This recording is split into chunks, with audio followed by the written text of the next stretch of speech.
You are God's masterpiece. He created you and you are unique. You are gifted and God wants to do something through you on the earth. From the very start, you knew all that I could be. You have always known me. You created me. You comprehend my heart, formed my inward parts. Even in my darkest night, you shone your light. He put you together in your mother's womb. You do have an enemy who tries to destroy your uniqueness, but no weapon formed against you can prosper. It doesn't matter where you have come from, what you have been through, you can still arise to become all that God has made you to be. You can conquer every enemy and overcome every circumstance. I'm an overcomer because of Jesus my Lord. I'm an overcomer with His word as my sword. I am an overcomer.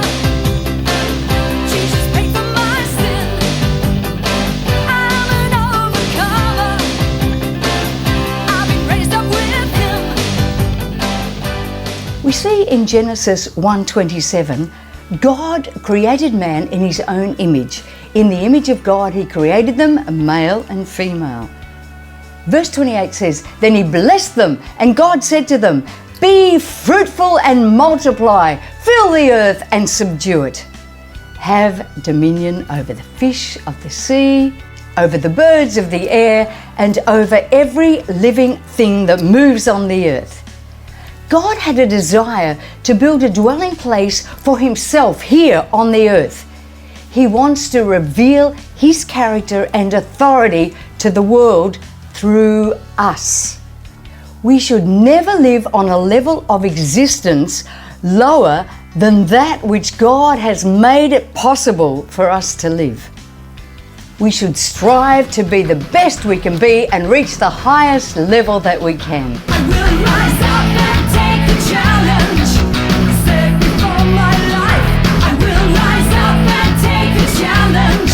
It's time, I know it's time. I will rise up and take the challenge set before my life. I will rise up and take the challenge.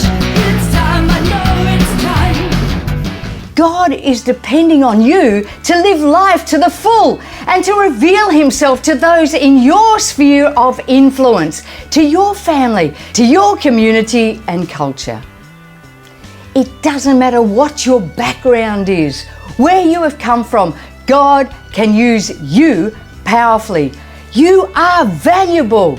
You know, if I had a gold statue and kicked it around and threw it in the mud, it would still be as valuable as the day it was formed.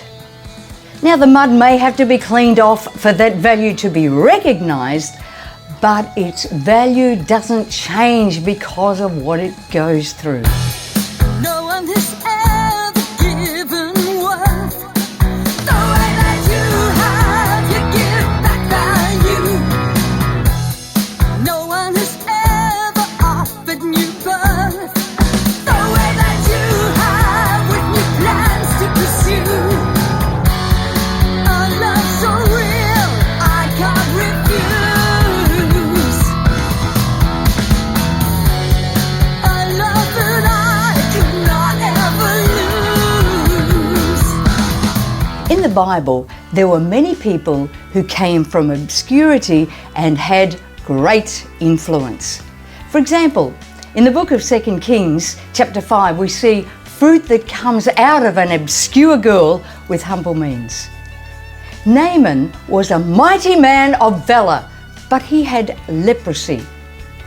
The Syrians had gone out on raids and captured this young girl and taken her captive to serve Naaman's wife.